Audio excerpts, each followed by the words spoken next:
주일날 눈이 오면은 걱정이 많이 돼요. 교인들이 안 오면 어떻게 하나. 1부 예배 때 보니까 10% 결석한 것 같고 2부 예배 때는 15% 결석한 것 같고 역시 그래요. 저희 신학대학원 동기들이 좀 많습니다. 전 세계에 흩어지는데 분당에서 목회하는 친구가 사진을 딱 찍어서 올라왔어요. 눈 3cm 내리고 있는 중. 그게 새벽이거든요. 부산에 있는 목사님이 여기는 눈이 안 온다고. 아프리카 코트디부아르에 해서 선교하는 목사님, 우리는 더워 죽겠네. 그래요. 그러니까 LA에서 목회하는 우리 동기 목사님은 산불이 남부로 내려가고 있습니다. 무슨 말인지 알죠? 거기 막 불이 나면은 이게 끝이 없어요, 보면은. 그래서 남부로 내려가는데 무사히 자기 집은 안 탔대요, 보면. 그러니까 우리 교회 자주 오는 사할린에서 목회하는 목사님, 야, 그것도 겨울이냐, 그래요. 거기 보통 한 마이너스 26도, 40도 이렇게 되니까. 이걸 보면은 세상이 참 높고, 요즘에 어떤 언론사 정보보다도 이 스마트폰 하나만 있으면 전 세계가 그냥 일순간에 전 세계 정보를 다 이렇게 접수할 수가 있잖아요. 오늘 눈이 왔는데도 3부 예배에 오신 여러분들을 예수님의 이름으로 환영합니다. 옆에 눈 맞고 오신 분들 얼마나 예쁜가 한번 확인하시고 반갑다고 인사해 주시고 오늘 말씀은 마치 결혼식 주례 설교 같아요, 보면은. 그러나 이 본문이 결코 쉽지 않고 그리고 해석하는데 난제 중에 하나입니다. 그만큼 히브리어 원뜻을 깊이 알아야만이 바른 해석이 가능합니다. 그래서 창세기 1장과 2장, 3장에 나오는 이 하나님, 엘로힘, 그 다음에 여호와 하나님, 야훼 엘로힘 공부를 했는데 그게 왜 중요하냐면은 우리가 창세기 1장을 딱 보면은 하나님 그리고 난 다음에 천지창조 기사가 나와요. 그래서 하나님 엘로힘 하면 장엄복수형이라고 이야기했습니다. 그 장엄한 우주 만물을 창조하신 하나님. 그래서 하나님 하면은 창조 사건을 꼭 기억하자. 두 번째로 같은 삼위일체 하나님인데 창세기 2장과 3장에 보면은 하나님의 호칭이 여호와 하나님 이렇게 나와요. 그런데 문장 속에 보면은 언제나 사람이라고 하는 단어가 들어갑니다. 그러니까 창조주 하나님이시지만은 창세기 2장과 3장에는 어떻게 하나님을 소개하고 있느냐면은 초월적 존재로 우주 만물을 창조했지만 저 멀리 계시는 하나님이 아니라 어디에 오시는 우리에게 다가오시는 친밀하신 하나님, 하나님의 친밀성을 강조할 때는 여호와 하나님, 하나님의 속성을 갖다가 그렇게 기록하고 있습니다. 그래서 우리가 성경을 읽을 때 아주 기본적으로 이해하는 게 대단히 좋지요. 그런데 오늘 창세기 2장으로 넘어가면은 여호와 하나님이 아담을 땅의 흙으로 창조했다 이렇게 말하고 있어요. 땅의 흙으로 창조했다. 여러분 창세기 2장 7절을 봅니다. 여호와 하나님이 땅의 흙으로 사람을 지으시고 생기를 그 코에 불어넣으시니 사람이 생명이 되니라 이렇게 말합니다. 여러분 이것을 단락으로 구분을 지어서 설명하면은 첫사람 아담의 몸의 구조가 어떻게 되었느냐는 거예요. 그의 몸은 땅의 흙으로 창조했다. 창조 기사를 성경에서 말씀했습니다. 그러면은 몸뚱아리, 고기 덩어리만 구성되어 있는가? 여러분 그렇지가 않습니다. 그래서 그 몸 안에 생기가 들어갔다. 영혼이라고 이야기해도 상관이 없습니다. 그래서 몸으로 하나님이 지으시고 창조하시고 그 몸 안에 영혼, 생기가 들어감으로 말미암아 그 사람은 어떤 존재냐? 생명이 되었다 이렇게 말했어요. 살아있는 영적 존재다 이렇게 말합니다. 그래서 우리가 사람을 보고서 그냥 단순히 고기 덩어리 그렇게 말하지 않아요. 하나님의 형상대로 지음받은 하나님의 존귀한 백성, 거룩한 백성으로 보는 거예요. 영적 존재다 이런 말입니다. 우리가 사람을 가볍게 여기지 않아요. 그의 어떤 외적 신분을 보고 평가하고 그러지 말자는 거예요. 그 안에 하나님의 인격이 있고 하나님의 형상이 있다는 사실을 우리가 늘 기억해야 돼요. 자, 그런데요. 여자는 어떻게 창조하냐면 조금 달라요. 보면은 남자처럼 흙으로 지었더라 이렇게 말하지 아니하고, 성경에 보니까 아담이 깊은 잠에 들었을 때에 그 갈빗대 하나를 취하고 살로 대신 채우고 여자를 지으셨나니 이렇게 말합니다. 여러분, 남자는 땅에 흙으로 지었다 이렇게 명시했어요. 그러면 어떻게 여자를 창조했는가? 여자는 남자의 갈빗대로 지으셨다. 무슨 신화 같아요, 보면은요. 그런데 우리가 창조 기사를 통해서 알 수 있는 것은 하나님의 전능하심. 그래서 그 하나님은 엘로힘 하나님, 우주 만물을 만물로 그 말씀으로 창조하신 하나님. 그래서 우리는 하나님의 창조 사건을 믿음으로 수용하는 거예요. 믿음으로 방이 창조 기사를 보면은 남자와 여자의 창조 내용이 좀 다른 것을 보게 됩니다. 그 다음에 창세기 2장 19절을 잘 보면은요, 여호와 하나님은 흙으로 각종 들짐승들과 각종 새를 지으시고 이름 많은 아담으로 하여금 짓도록 했다 이렇게 말합니다. 여호와 하나님이 흙으로 아담을 창조했어요. 그런데 사람만 흙으로 창조한 것이 아니라 각종 들짐승과 각종 새를 지으시고 이렇게 말씀하고, 한 가지 차이점이 있다면 그에게는 어떤 생기, 생명, 영혼을 불어넣지 않은 그 차이점 외에는 없는 것 같아요, 보면은요.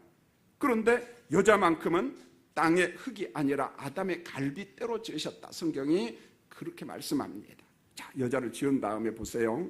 그 여자를 아담에게로 이제 이끌어 옵니다.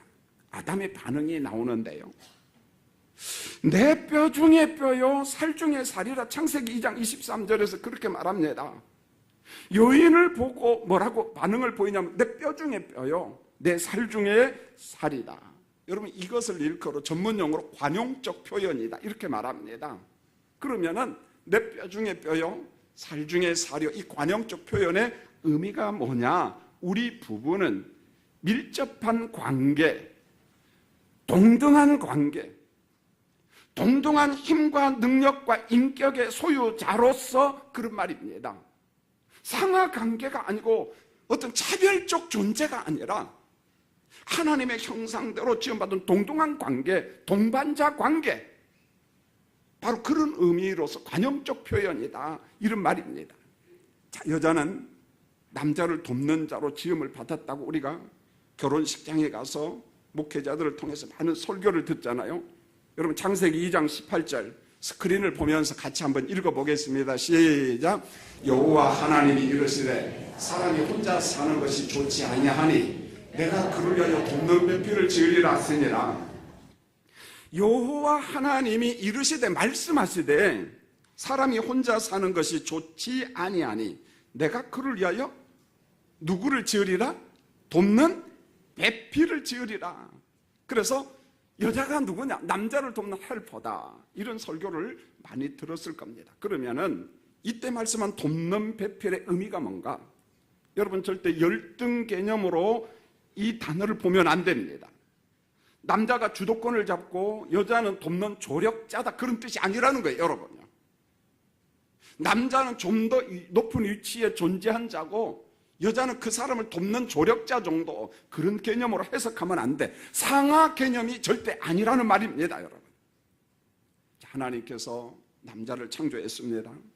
그 다음에 여자를 창조했습니다. 이어서 하나님이 뭐라고 말씀하시냐면은 이 말씀을 좀 풀어 설명하면 이런 말입니다. 여자를 창조함으로 드디어 남자만 있을 때 좋지 아니한 상태, 독신 상태, 불완전한 상태, 이것을 종결했다 그런 말입니다. 남자 혼자만 있을 때 뭔가 좀 부족했다는 거예요.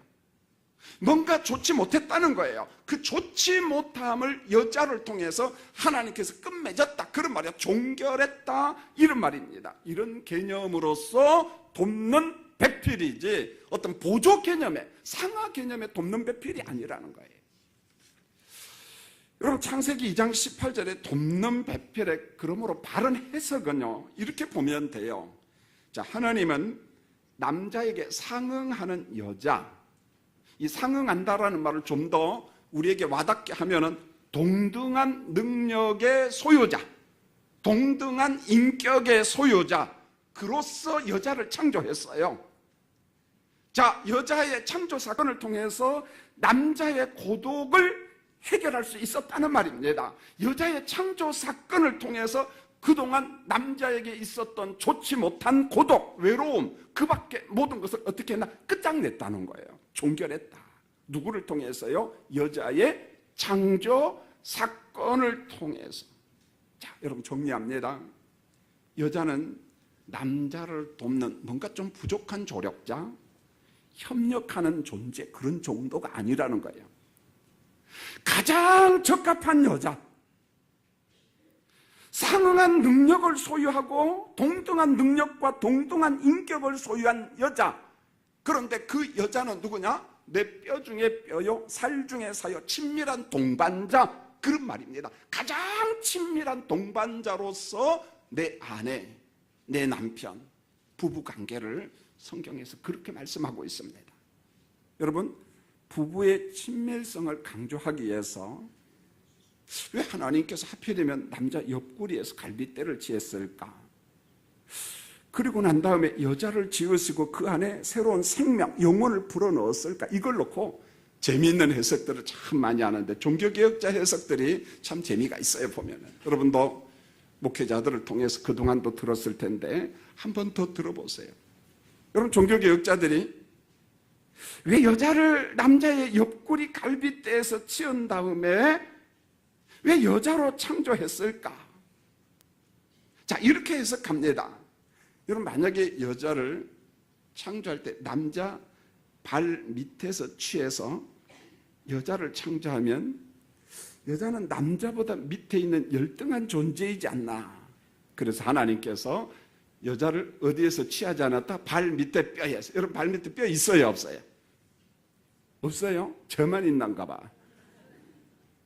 두 번째로 뭐라고 이야기하냐면 여자를 남자의 머리뼈에서 취하지 아니하고, 왜냐하면 머리뼈에서 좀 여자들이 그럴 거 아니에요. 야, 나는 네 머리 위에 있다, 이렇게 말하지 않겠느냐는 거예요. 교만하지 않겠느냐. 그래서 남자의 머리에서 취하지 아니하고. 재미있잖아요. 세 번째로 여자를 남자의 옆구리에서 취한 것은 동등 개념, 남자와 동등 관계, 친밀한 관계, 그런 관계 속에서 하나님이 창조했다. 여러분, 재미있잖아요, 보면은요. 뭔가 우리에게 와닿잖아요, 보면은요. 우리 신체 구조에 상중하가 있는데 그 어떤 것도 아니고 동등한 개념으로서 갈빗대. 맞아요, 여러분요. 성경에서 말씀한 아내는, 여자는 돕는 배필이라고 했는데 돕는 배필이라는 말을 자칫 잘못하면 단순히 뭔가 조력하는 자, 뭔가 옆에서 서포트하는 사람, 그런 개념으로 이해하는데 그러지 말자는 거예요. 상하 개념도 아니고 조력자 개념도 아니고 동등한 인격의 소유자, 동등한 능력의 소유자. 하나님이 남편과 아내를 부부로 세워준 것은 동등한 관계로서 하나님의 창조 질서를 지키면서 가정을 이루고 하나님의 나라를 위하여 살아갈 것을 말씀한 거예요. 여러분, 함께 사는 남편, 함께 사는 아내는요, 어떤 열등한 여자도 아니고 열등한 남자도 아니고 세상의 학식 유무를 가지고 평가하고 그렇지 않다는 거예요. 오로지 누구의 형상대로 지음받았어요? 하나님의 형상대로 지음받은 나와 인격이 동등한 내 남편이고 내 아내입니다. 할렐루야. 동등하다는 거예요. 그 속에 차별이 없다는 것입니다. 그럼 다음으로 우리가 볼 것은요, 창세기 3장 16절인데요. 여러분, 인간이 타락한 후에 임한 임신의 문제와 해산하는 것이 과연 저주인가 여전히 축복인가? 여러분, 참 고민이 돼요. 자, 제가 결론부터 이야기를 합니다. 여자의 출산은 본래가 복이야. 타락 이후에도 복입니다. 어디에 보니까 인간이 타락하기 전에 하나님이 주신 복이 많잖아요. 노동의 복, 여러분, 안식의 복, 결혼의 복이거든요. 여러분, 인간이 타락하기 전에 하나님이 주신 축복 중에 하나가 창세기 1장 28절을 보면 하나님은 그 인간에게 무슨 복을 줘? 생육하라, 번성하라, 땅에 충만하라. 출산의 복을 줬다는 거예요. 거룩한 하나님의 백성들을 출산하라, 하나님의 나라를 이 땅에 실현할 것을 말씀하고 있습니다. 여러분, 출산이 얼마나 귀한 복인 줄 아세요? 제가 한 가지 통계청에서 발표한 것을 이야기할 테니까 여러분 좀 고민 좀 해주시고, 여러분 인류학자들과요 경제학자들이 대한민국을 걱정하는 걱정이 있어요. 남과 북이 분단돼서 걱정한다, 그런 걱정하지 않아요. 핵폭탄을 자꾸 쏘아오려고 준비하니까 걱정한다, 물론 걱정이 되겠죠. 그러나 그것 때문에 인류학자들이 걱정하지 않습니다, 여러분. 그런데 우리나라 밖에 있는 인류학자들이 대한민국을 보면서 왜 걱정하는가? 괜한 걱정 아닌가? 아니요, 옳습니다. 무슨 걱정을 하냐면은 인구 감소를 대단히 걱정하고 있다는 거예요, 대한민국. 그럼 어느 정도 인구 감소 때문에 걱정하는가? 제가 통계를 이야기할 테니까 들어보세요. 1971년도에 어린 아기가 몇 명 출산했냐면 102만 명 출산했어요, 우리나라. 그런데 2017년도 12월까지는 좀 기간이 남았습니다만은 어느 정도로 예측하자면 36만 명 출산할 것으로 봅니다. 여러분, 1972년도 102만 명이 1917년도 얼마로? 36만 명, 약 3분의 1로 줄었어요. 그러면은 이 기간에 어떤 차등을 두고 2060년도에는 얼마나 아기를 출산할까 딱 보니까 20만 명으로 예측합니다. 자, 이런 속도로 가면 대한민국이 이 땅에 존재할까요? 모르겠어요, 보면은요. 모르겠어요. 출산의 복을 우리가 거부할 때 나라 자체가 없어져 버려요. 나라 자체가 없어집니다. 이 통계를 보면서 우리 목회자들이요, 우리 교회 현실을 좀 연구를 해보자. 그래서 영아부서부터 살아있는 연세가 가장 많은 어르신까지 연령별 성도의 분포도를 통계 조사를 했어요. 5년 단위로는 벌써 끝났습니다. 그런데 이제 한 살 단위로 조사를 하고 있습니다. 여러분, 이 통계대로 하면은요, 우리 석관중앙교회는요 10년 후에 교인 4분의 1 자동 감소합니다. 20년 후에는 반절로 줄어요. 이건 우리만의 문제가 아니라 대한민국 전체의 문제라는 거예요. 자, 그러면은 우두커니 보고만 있어야 되느냐? 목회 전략이 뭐냐? 자, 그걸 놓고 데이터를 놓고 전략을 세우고 방법론을 연구합니다. 그 통계에 보면은요, 지금 1,000만 명 이상 넘는 도시, 서울, 동경, 인구가 전부 다 반쪽 돼. 그러면은 대도시, 메가 도시는 어디밖에, 아프리카밖에 없어, 보니까. 여전히 뭐 한 도시에 보니까 뭐 1,500, 2,000, 3,000 되는 거야. 지금 우리가 생각할 때 아프리카는 무식하고 못 먹고 못 살고 그렇게 이야기하는데 50년, 100년 후에 보면은 그나마 인구가 제대로 많고 잘 사는 나라 아프리카밖에 없다는 거예요. 여러분 고민하세요. 대한민국에 살 것인지 아프리카로 이민을 갈 것인지.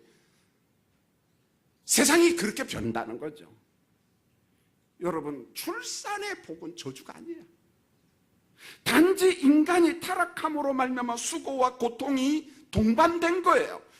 저주가 섞여 있을 뿐이지 여전히 출산은 하나님의 축복이라는 것입니다. 자, 그러면은 인간이 타락한 다음에 내린 저주 선언 가운데 어떤 고통이 있느냐?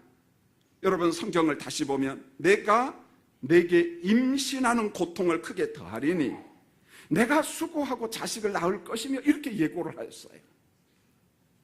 여러분, 본문에서 말씀한 고통, 슬픔, 수고, 이 범위가 어디까지냐는 거예요. 어디까지? 단순히 임신하는 고통, 해산의 수고만을 의미하는가? 그렇지 않습니다. 오늘 본문은 대단히 포괄적인 의미입니다. 이 문장 자체가 저는 의도는 그거예요. 자, 우리가 여기에서 인간이 범죄한 이후에 세 가지 고통이 동반되어 나타나는데 그 첫 번째가 뭐냐? 임신하는 고통이에요. 여러분, 어머니들이 새 생명을 잉태한 이후에 여러분 출산할 때까지 우리 어머니들이 다 경험했잖아요. 한번 보세요. 고통의 연속입니다. 저도 가끔 아이를 가진 여자 성도를 보면은 그렇게 물어봐요. 임신 중독증 없느냐고. 여러분, 임신 중독증 때문에 걱정하고 고생해요. 입덧 때문에 먹지도 못합니다. 어떤 사람은요, 출산할 때까지 누워서 지내다가 어린 생명이 태어납니다. 보면 출산할 때까지 누워서 살아요. 여러분, 그 고통, 희생은요 대단합니다. 새 생명이 하나 잉태되면은요, 그 수고, 그 헌신, 아니 희생이라고 말하는 게 좋을 것 같아요. 두 번째로, 여러분, 출산할 때 고통과 두려움이 있잖아요. 성경은 이렇게 말합니다. 아이 난 기쁨, 즐거움 때문에 순간 또 잊어버리고 둘째, 셋째 얘기를 해요. 그러나 출산하는 그 순간의 고통과 두려움은 상상을 초월한다는 거예요. 여러분, 저는 통증 때문에 참 오랜 동안 고생을 했습니다. 통증 클리닉에 가서 치료도 받고, 이 교수님 재활의과, 이과 저과 다니면서 참 오랜 동안 고생을 했는데, 통증이요 두 가지 의미가 있어요. 내가 아프다는 말은 내가 살았다는 증거예요. 그런데 통증이 계속되면 사람이 막 늙습니다. 그래서 통증을 빨리 잡으라는 이유가 그거거든요, 보면은요. 그런데 분만 통증이 어느 정도 힘든 줄 아세요? 말기암 통증과 거의 비슷합니다. 단지 말기암 통증은 지속이고 분만 통증은 일시적으로 끝나기 때문에 감당을 하는 거예요, 보면은요. 여러분, 이것을 보면은 아이 하나, 둘, 7, 8, 난 어머니들은요, 대단한 어머니들이요, 존경받으실 어머니들이, 할렐루야. 얘기 하나 놓은 사람은 아멘 하면 안 되고, 여러분, 얼마나 수고스러운지 몰라요. 얼마나 고통을 당했는지 몰라요. 세 번째로, 이 고통은 뭔고 하냐면은 출산하는 과정만의 수고가 아니라 태어난 어린아이를 하나님 앞에서 온전한 성인으로 양육하는 그 과정이 수고스럽다는 거예요. 어린 자녀를 양육해 보세요. 낮에는 멀쩡하게 놀다가 몇 시 되면 아파요? 밤 12시에서 새벽 4시면 아파. 갑작스런 사고 때문에 고통을 당해요. 제 친구가 저 전북대학교를 졸업하고 기아에 다니다가 회사를 옮겼는데 아이를 하나 낳습니다. 옷집을 하는 친구, 고향 친구인데요. 아차하는 순간에 대문 열고, 그 가게 문 열고 나가다가 차에 딱 치여서 죽었어요, 보면은요. 아차하는 순간에 사건, 사고로 죽는다니까, 어린아이들 보면은요. 여러분, 청소년들 한번 보세요. 애가 학교 간 줄 알았어. 근데 가끔 가다 어디서 전화 온 줄 알았어요? 종암경찰서에서 전화 와요. 왜 거기 갔어요? 사고 쳤거든. 이제 막 태어난 어린아이가 성인이 되고 결혼하기 전까지 위기에 수고에 수고라는 거예요. 고통에 고통이라는 거예요. 우리 어머니들 결혼시키면 끝납니까? 천만의 말씀이요. 전 언젠가 이야기 한 번 했어요. 그 집 참 재밌대. 며느리인지 딸인지 어머니한테 전화를 했어요. 엄마, 그래. 왜 그러냐? 큰일 났다는 거예요. 뭔데? 빨리 와. 그래서 뭐가 그렇게 빨리 왔냐? 바퀴벌레 좀 잡아줘. 그러더라는 거예요. 요것들이요, 바퀴벌레 무섭다고 친정어머니한테 전화해가지고 엄마 큰일 났대. 바퀴벌레 잡아줘. 여러분, 결혼시켜놔도 걱정이고 직장만 취업 걱정. 오늘 성경에서 말씀한 저주 선언은요, 단순히 임신의 고통, 출산의 고통이 아니라는 거예요. 임신부터 출산까지, 성인이 되기까지 그 과정은 고통의 연속이라는 거예요. 이게 왜 왔나요? 죄 때문에 왔다는 거예요.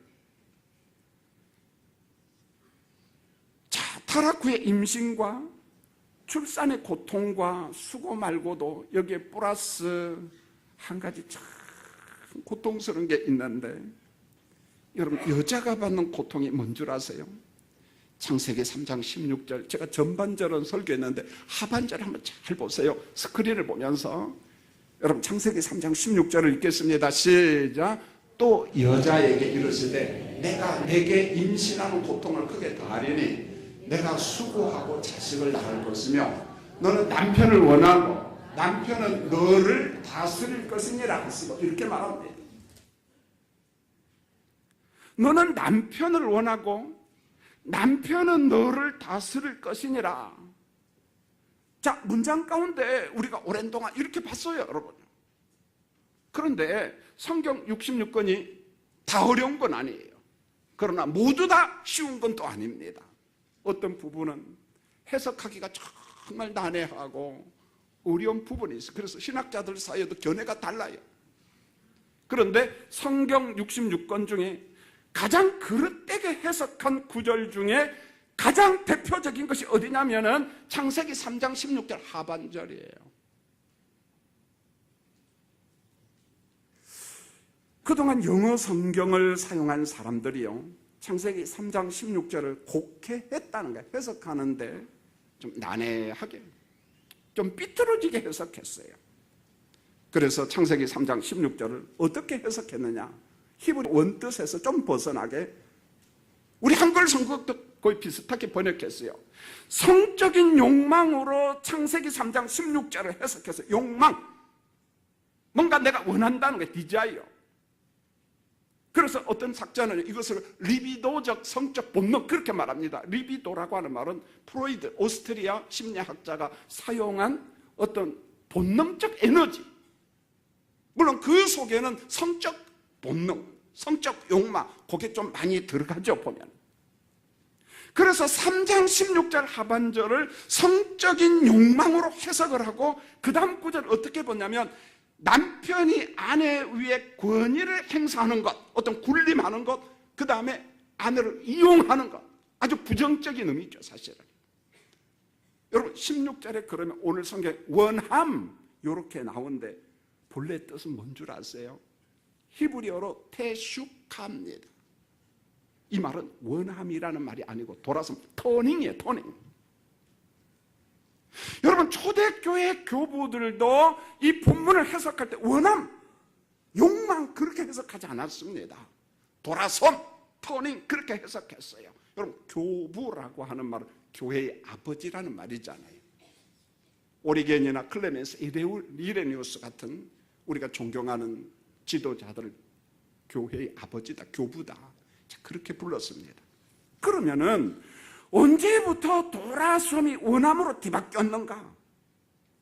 히브리어 성경을 번역한 이탈리아계 도미닉 수도회 수도사인 파니노라고 하는 수사가 있었습니다. 수도사.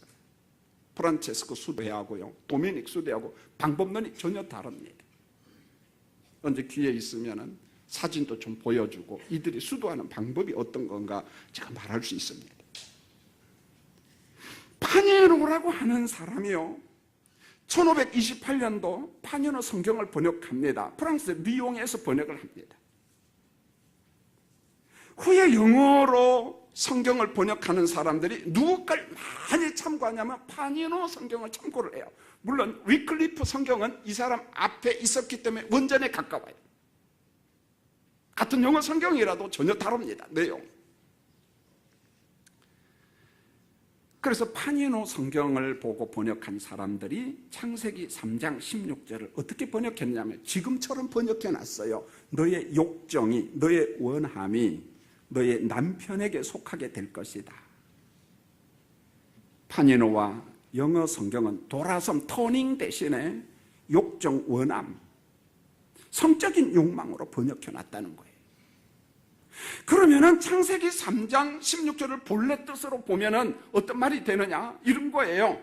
하와와 아담과 하와가 타락한 결과입니다. 결과. 아담과 하와가 범죄한 결과. 하와는 하나님만을 의존하는 데서 돌아서서, 터닝, 돌아서서 그의 남편에게 돌아설 것이다. 하나님을 떠난 남편에게서 돌아서서, 그런 말이에요.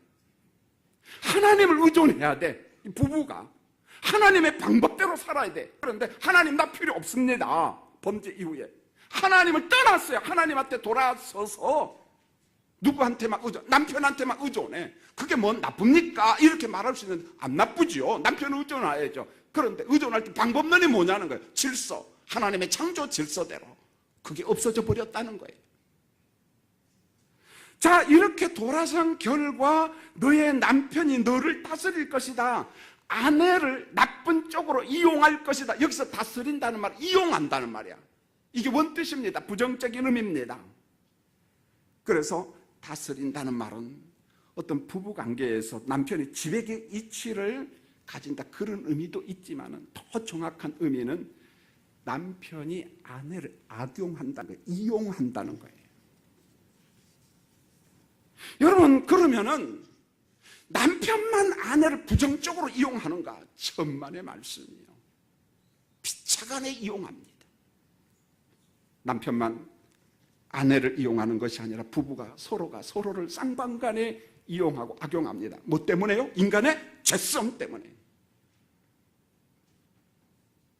동반자 관계로서, 인격적 존재로서 부부가 아니라 기회만 있으면은 부부가 서로를 이용한다는 거예요. 보면.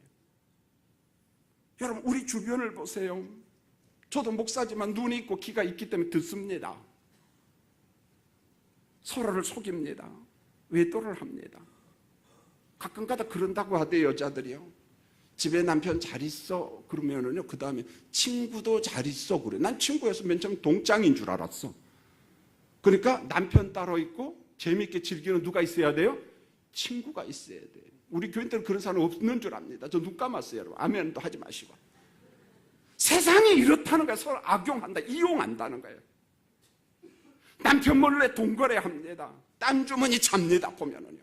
성경에 허락하지 않아요, 보면. 세상에 습관이 그렇다 할지라도 성경은 노! 안 돼! 서로에게 상처를 줍니다. 여러분, 창세기 3장 16절은요, 타락 전에는 축복된 임신이고 행복한 임신이고 행복한 출산이었고 행복한 부부 생활이었는데, 창세기 3장 16절은 타락 이후, 타락 후에 어떻게 변질되는 줄 아세요? 고통이 동반하고 수고가 동반하고 악용하고 이용하고 이런 악함이 가정 안에 있고 부부 안에 인간관계 속에 있다는 거예요. 성도님 한번 따라해 볼까요? 우리 여자 성도님들, 내 남편은 여자 성도가 이렇게 많은데 왜 3명만이야? 내 남편은 살아있는 왼수다. 여러분, 타락 이후에 인간관계가 왼수관계가 됐다는 거예요. 속인다는 거예요. 창세기 3장 16절이 바로 요거라는 거예요. 하나님을 의존한 상태에서 부부관계를 맺고 동반자 관계로 서로 사랑했는데 하나님한테 돌아섰다는 거예요. 터닝. 그리고 어떻게 됐어요? 인간 안에 인간 남편만 의존하다 보니까 하나님의 창조 질서가 없어져서 자기들 맘대로 이용한다, 악용한다는 거예요. 자, 그러면은 아담과 하와의 타락과 원죄로 나타난 파괴된 가정, 무너진 가정, 무너진 인간관계를 어떻게 회복해야 될 것인가? 성경은 정답을 제시합니다. 성경의 정답은 너무 단순합니다. 십자가와 성령입니다. 성령으로, 성령을 통해서, 성령으로 말미암아. 그러나 능력은 십자가의 능력으로. 에베소서 5장 22절로 23절에 보면 무너진 가정을 회복하는 방법론을 소개합니다. 이건 단순히 가정만의 문제가 아니에요. 부부, 부모와 자식 간의 직장생활, 상하관계, 모든 무너진 가정관계, 인간관계, 부부관계를 어떻게 회복할 것인가? 정답은 성령으로, 성령 안에서 십자가로. 이게 정답입니다. 방법이 없어요. 성령 안에 있는 아내들이요, 남편에게 복종하기를 죽게 하듯 하라. 여러분, 우리 의지적 노력만 가지고 복종이라는 용어를 좀 기분 나쁘잖아요. 그러나 성령과 십자가 안에서 복종은요, 맹목적 복종이 아니라는 거예요. 하나님의 창조 질서 안에 순종입니다. 예수님을 사랑하는 그 마음을 가지고 내 남편을 일편단심 한번 사랑해봐라. 존중해줘봐라. 성령의 능력, 의지가 아니에요. 의지 가지고 노력하지만 안 되거든요. 십자가로, 성령으로 한번 남편을 섬겨봐라. 사랑해봐라. 성령 안에 있는 남편들아, 아내 사랑하기를 그리스도께서 교회를 사랑하고 그 교회를 위하여 자신을 주심같이 하라. 한마디로 이야기하면 죽으라는 말이 어디에서? 십자가 안에서. 내 의지 가지고 아내를 사랑하는데 한계에 부닥쳐요. 한계에 부닥칩니다. 얼마 전에 저는 텔레비전을 봤어요. 제목은 잘 모르겠어요. 아마 서울 살다가 아내가 50대 초반에 치매가 왔습니다. 도무지 감당할 수 없는 치매, 여러분도 봤을 겁니다. 그래서 고향이 충청도인데 세종시 아마 어느 동네로 내려간 것 같아요. 보면 아내가 58살인데 어느 정도 중증 치매냐면은 자기 남편을 몰라. 아들이 왔는데 아들인지 모른다니까요. 소대변이고 뭐고 먹는 거고 남편이 다 합니다. 처음에는 자기도 이해가 안 돼가지고 아내를 많이 구박도 했다는 거야. 그런데 중증 치매라는 사실을 깨닫고 아니구나. 그래서 고향으로 내려왔습니다. 모든 걸 다 관리하고 돌봅니다. 참 눈물이 날 정도로요. 그분이 예수를 믿는지 안 믿는지 잘 모르겠어요.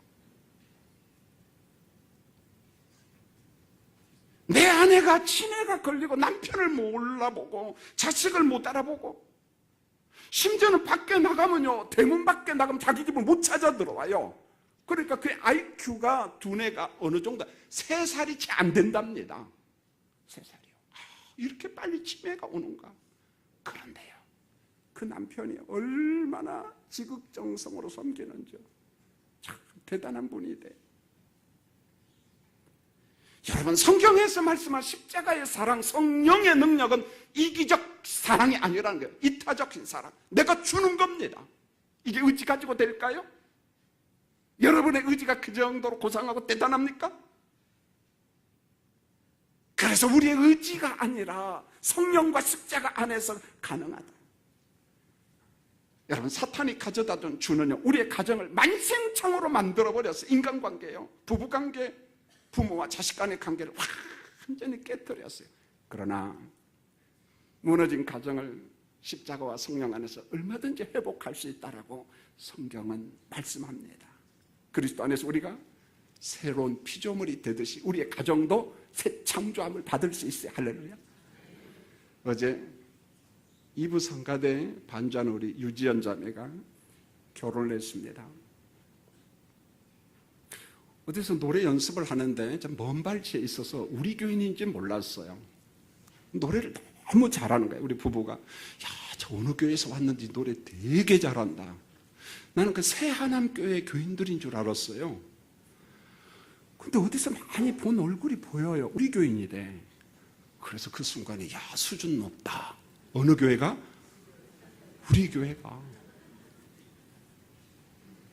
이제 나중에 신랑 신부 앞에서 성가대원들 한 30명 넘는 숫자가 노래를 하는데 참 은혜로 정말 잘 불렀어요. 그런데 점점점 못 부르기 시작해요. 왜 그런가 보니까 유지연이가 눈물을 흘렸는 것 같아요. 따라오니라고 노래를 못해? 이경재 집사가, 목사님, 저도 울니라고 노래를 못했다는 거야. 그 말을 들으면서 참 감동이 되었어요. 여러분, 결혼식장에 가서 축가 부른다고 남자 여자가 웁니까? 요즘에요? 안 울어요. 어제 신랑 교회에서는 그랬대요. 데리고 가주세요 그랬대요. 뭔 말인지 모르는 사람 집에 가서 생각나면 웃으시기 바랍니다. 여러분, 데려가 주세요. 이 남자 잘 데리고, 우리가 데리고 오겠다고 했지. 저는 그 눈물을 보면서 그랬어요. 그래, 맞다. 애정의 눈물이고 축복의 눈물이고 사랑의 눈물이다. 이제 막 결혼하는 유지연이를 보면서 선배들이 잘 살아라. 그도 울고 같이 울고. 맞아. 여러분, 우리 안에 눈물이 건조하고 메말랐잖아요. 제 주머니에서 안구 건조증이 사라져 본 적이 없습니다. 지금도 막 눈이 너무너무 따가워요. 넣고 또 넣고. 눈물이 마른 이 세상에 십자가와 성령 안에 거할 때 우리 부부관계에 눈물이 있고 가정 안에 눈물이 있고 인간관계 속에 눈물이 회복이 되는 거예요. 죄는 우리 가정을 파괴했지만 성령과 십자가는 우리의 가정을 새 창조합니다. 할렐루야. 기도하겠습니다. 하나님, 오늘도 눈이 오지만은 우리의 발걸음을 주의 전으로 인도하시고 우리의 마음을 다하여 하나님을 예배합니다. 오늘 말씀을 들었습니다. 무너져가는 우리 가정을 방치하지 않게 하시고, 우리 의지 가지고 잘 안 돼요. 성령과 십자가로 부부관계, 부모와 자녀와의 관계, 직장에서 동료와의 관계가 성령과 십자가로 회복하는 축복을 내려 주시옵소서. 예수님의 이름으로 기도합니다. 아멘.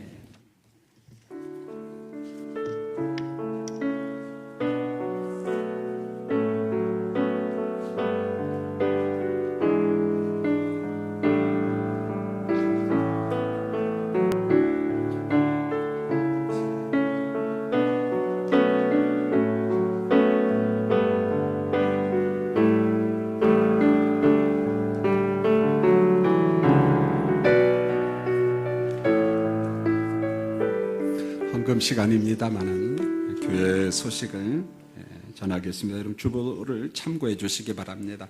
기관별 원래와 총회 있는 기관들은 총회 마치는 대로 입력원들 전화번호를 우리 사무실로 좀 전달해 주시면 대단히 고맙겠습니다. 오늘 성탄절 연말 맞이해서 철원에 있는 충성군인교회 방문하기로 했는데, 철원은 여기보다 눈이 더 많이 온답니다. 부대에서 전화가 왔어요. 오지 마세요. 왜냐하면은 군 부대 위에서 전령이 내려왔는가 봐요. 부대에는 차량을 움직이지 말라고. 그래서 우리가 준비한 임무품은 주중에 우리가 전달을 하겠습니다. 우리 여전대 회원들이 많이 준비해 주셨는데, 충성군인교회는요, 우리 교회가 건축한 교회, 철원에 가면 또 3, 4단, 6, 3, 부대교회도 우리가 건축한 교회 많잖아요. 우리 애정이 있는데 눈이 많이 와서 주중에 우리 목회자들이 임무품을 이렇게 갖다 전달하도록 하겠습니다.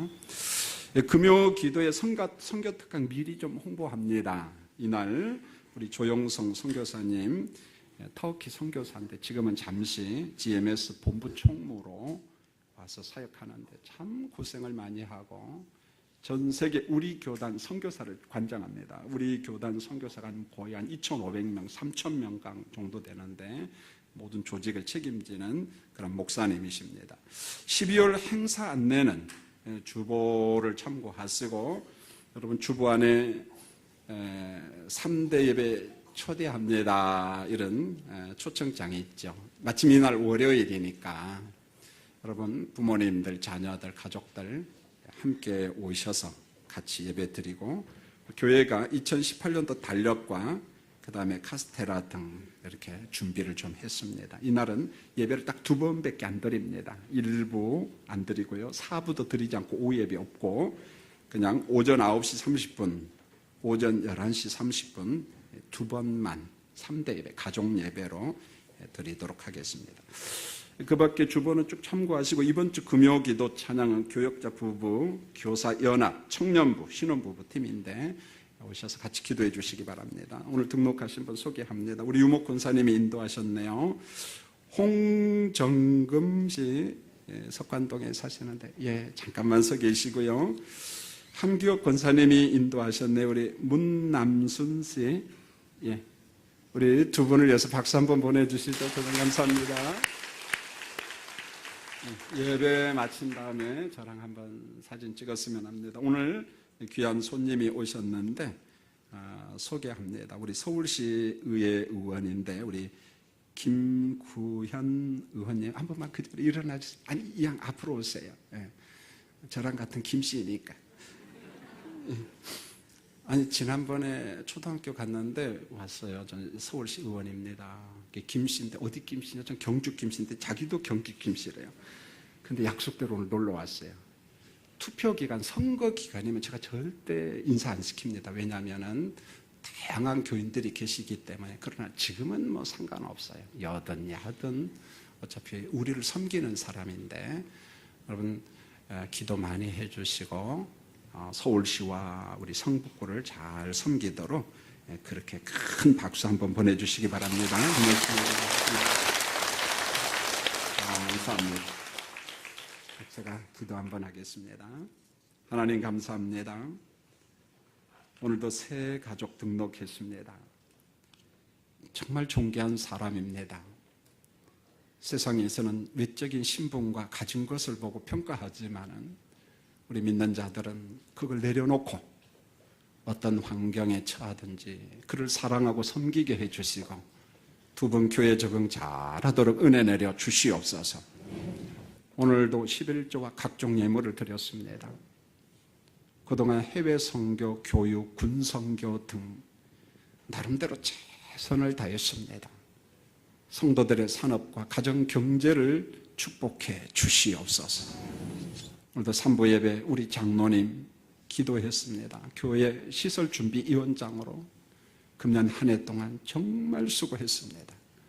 주님이 축복하시며 교회와 노회를 섬길 때 그로 인하여 주변 사람들이 은혜를 받을 수 있도록 도와주옵소서.